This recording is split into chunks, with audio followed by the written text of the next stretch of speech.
An excited kid, a stressed father, and the most popular toy of the season. Here's exactly why you shouldn't leave your Christmas shopping till the last minute. And that's why today in Flick Summary, Jingle All The Way. The Christmas classic opens with a fight sequence between Turbo Man, the ultimate hero of the generation, kind of like a mixture between Iron Man and Captain America type of thing, and his all-time enemy, Dementor. I'm guessing he's like the Thanos of the Turbo Man universe. Back to the story, the hero defeats him without too much of a problem, and that's when we meet Jamie, a kid that might very well be Turbo Man's biggest fan. Jamie's mom, Liz, tells him to get ready for his karate ceremony, as he will be getting a brand new belt. However, Jamie isn't quite ready to leave for his event, given that his dad, Howard, hasn't gotten home and doesn't want him to miss it. Failure is not an option. And that's when we meet the star of the movie, Jamie's dad, Howard Langston, otherwise known as Arnold Schwarzenegger himself. Pretty cool if you ask me. Howard is picking up calls left and right as a mattress salesman, apparently, and is flirting with work. Of course, each time he finishes a call, he makes sure he lets them know that they are his #1 customer. Liz calls him during work and is upset when she finds that he hasn't even left the office to attend his son's ceremony. Once he realizes he's late, he rushes out of the office to try to make it to the event, but finds an insane amount of traffic, and when he's finally able to step on the gas, he gets a speeding ticket. Houston, we have a problem. Talk about bad luck, huh? We cut back to Jamie, who is now performing his karate tricks, and Chubbs as he gets ready to receive his brand new belt. As this is happening, Liz is anxiously waiting for Howard, while she's being chatted up by some douche named Ted. Seriously, this guy is the worst person on the planet. Anyway, thinking he was going to be able to make it in the nick of time, Howard realizes that he is far too late and missed Jamie going from yellow belt to purple, and was rather disappointed when he realized his father did not show up. Visibly upset, Howard returns home to find Ted putting up the Christmas lights at Langston residence without the family's permission. Oh, gee, Ted. How thoughtful. Don't think he was doing it to be nice though. He was only trying to seduce Liz, but we'll get back to that later. As soon as Howard steps foot in his home, he is obviously scolded by his wife and kid for never being present at any of the family's major events. He apologizes to his son privately and sincerely, promising he will make the effort to be more present.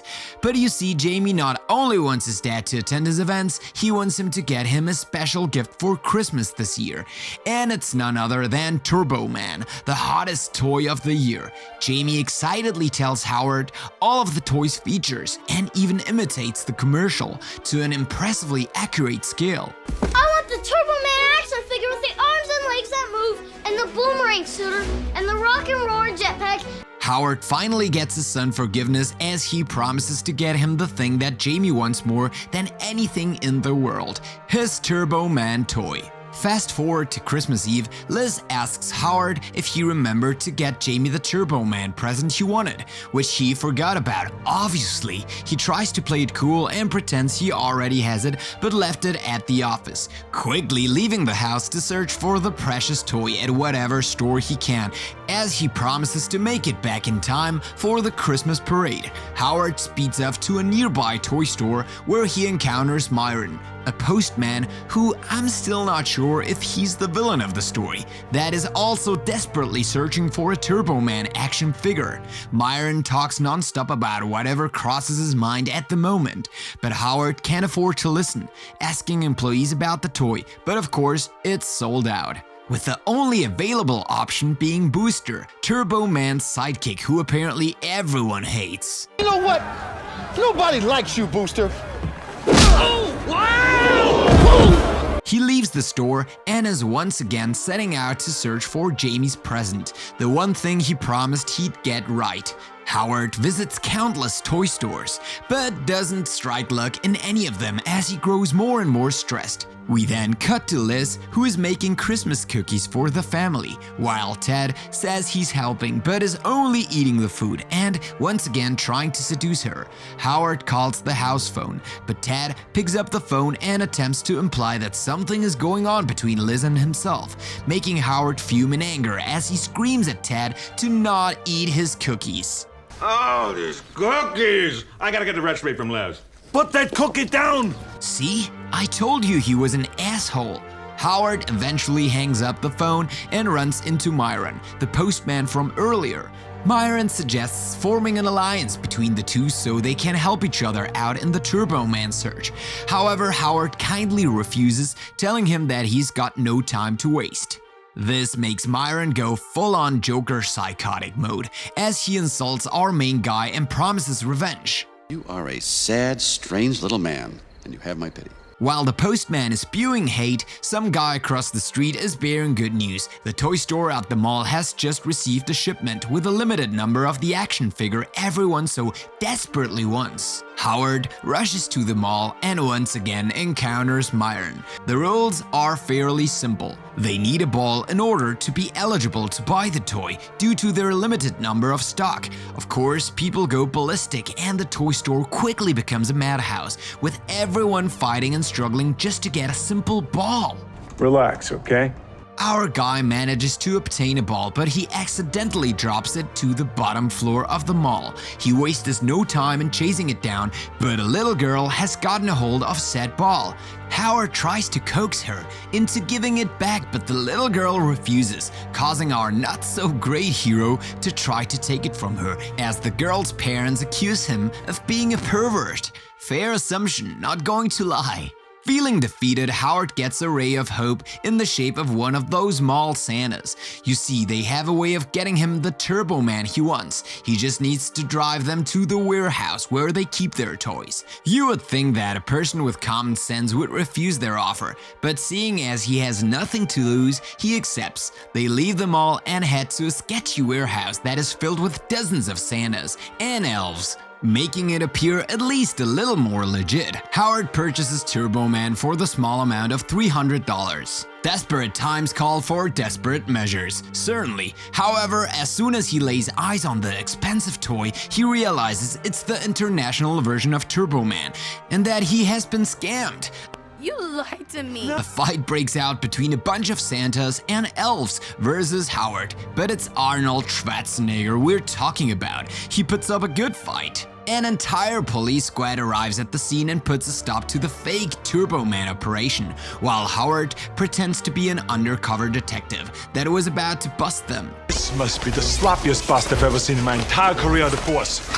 Detective Howard Lang, undercover. As he leaves the warehouse, his car unexpectedly fails and now he has to walk and do whatever it takes to get Turbo Man, a real one, in his hands. He calls the house phone once again, but this time, Jamie is the one that picks up, obviously upset that it appears as though Howard won't make it into the Christmas parade yet again. They get into a fight as Jamie tells him he doesn't keep his promises and is not half as cool as Ted is, not even giving Howard a chance to explain. He hangs up the phone. What a low blow, man.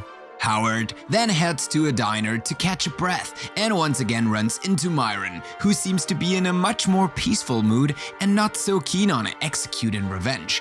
They share a drink and vent their feelings of not being a good father and how they always manage to screw things up even when their hearts are at the right place. You're right. That kid's gonna need some serious therapy, man.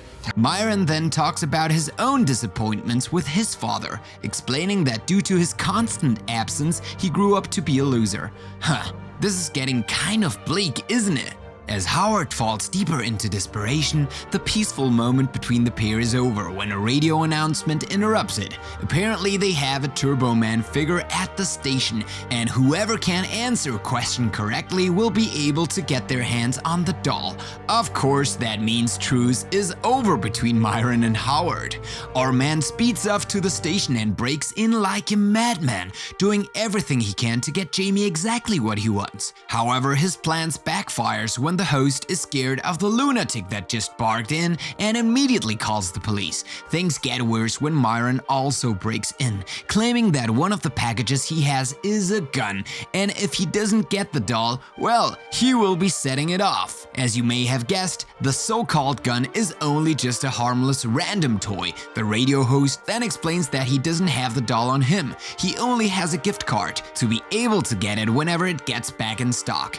Disappointed, the two men attempt to leave the building but are intercepted by the police. Once again, Myron pretends he has a bomb in his hands and threatens the cops to let him go. Scared for their lives, they let Howard and Myron go. Relax, okay? The policemen suspect it's not really a bomb, but are not so pleasantly surprised when the package explodes right in their face. I suppose that makes Myron a terrorist and Howard an accomplice, but the movie doesn't dwell about it too much. That was really a bomb?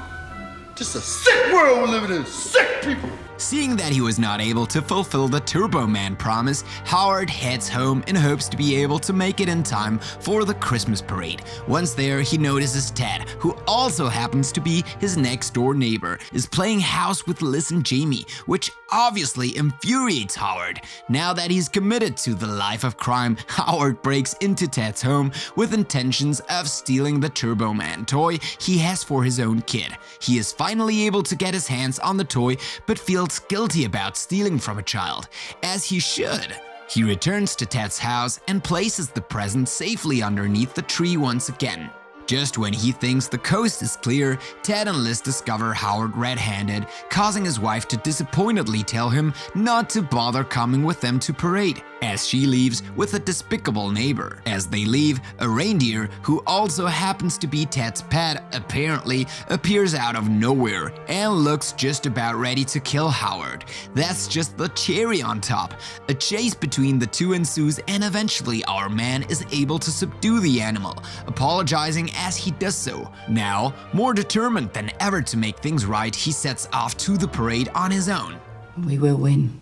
We cut back to Liz and Ted, who let the kids go and explore the parade on their own. There, Ted finally makes a bold move and attempts to kiss Liz, as he confesses his feelings for her, but she doesn't reciprocate them and proceeds to throw eggnog on his face.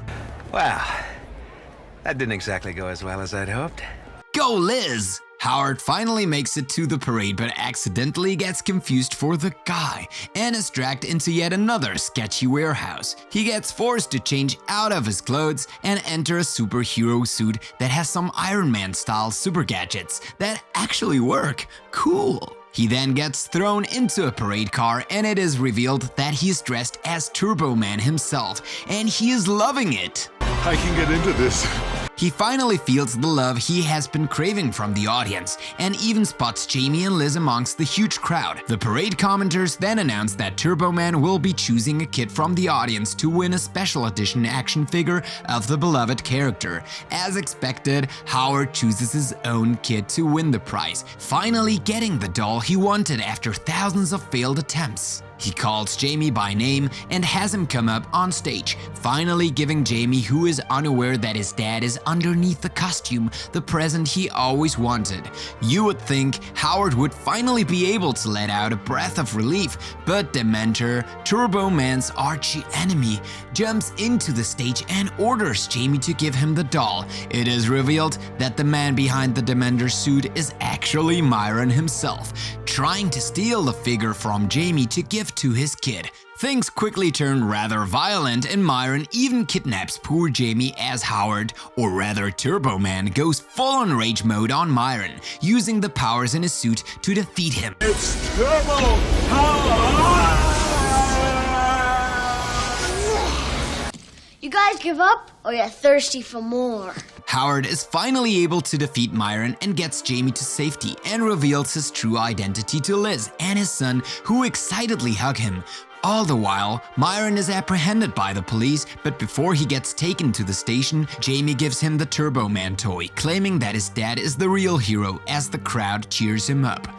I guess all of that was for nothing, huh? In an after-credits scene, Howard finishes decorating the Christmas tree as Liz asks him what he got for her for Christmas, which causes Howard to once again go full-on panic mode as he remembers he didn't get her anything. Oh boy. And that's all for today. Make sure to stay tuned, as we'll be doing more Christmas movies for the whole month. In the meantime, let me know in the comments what you want for Christmas, and I'll deliver it to you if you subscribe.